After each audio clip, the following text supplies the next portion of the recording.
Gala time. Kahit malamig, walking tayo eh. Hindi natin mag-walking kahit saan wala. Gala tayo. Kaysa nakatenga sa bahay, manlalata ka, giginawin ka pa. Sa mall na lang. Tingnan nyo, makulang din eh.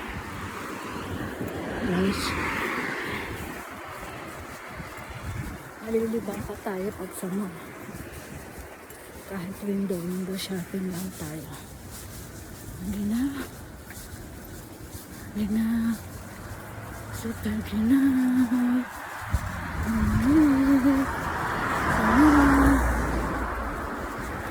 Hintayin natin bus. Buti na lang dito sa malapit kami sa bus station. Kaya nakakagala tayo pa rin.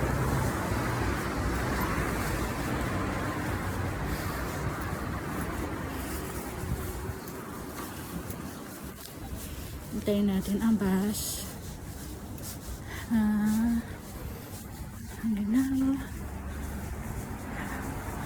Jobless kasi tayo kaya wala tayong mapupuntahan pa. Natatamad. Nakakatamad na mag-work sa totoo lang, ginaw-ginaw pa. Sarap niya magkulong sa kwarto kaya lang masama sa katawan mo. Exercise eh. Kailangan may exercise ka ng walking. Tingnan natin ang schedule ng bus. 10:19. Tama. 10:19 parating na yung bus niya. 10 ano na yata eh, 10:17 ba? Anong oras na ba? Hintayin natin bus dumating. Lagi namang on time yung bus dito.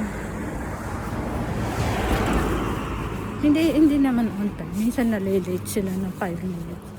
Pag maraming pinipick up.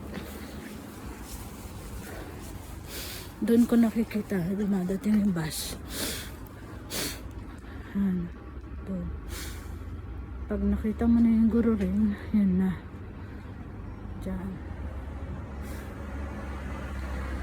Nandito tayo sa may Takaben. Takasaki Bento. Dito ang antayan ng bus. Kaya mag-stay tayo dito hanggang sa dumating yung bus na papunta sa Machi sa Takasaki Station. Ang lamig oh. Malamig ngayon. Nasa 2 degrees tayo ngayon dito. Pataas siya mamaya siguro mga 7 tataas. Ang buko wala nang kabady-body. Tagal. Patayin ko muna ito hanggang sa dumating yung bus. Ayan, may kasabay ako siguro. Ay hindi, sa iba siya pupunta. Bye muna.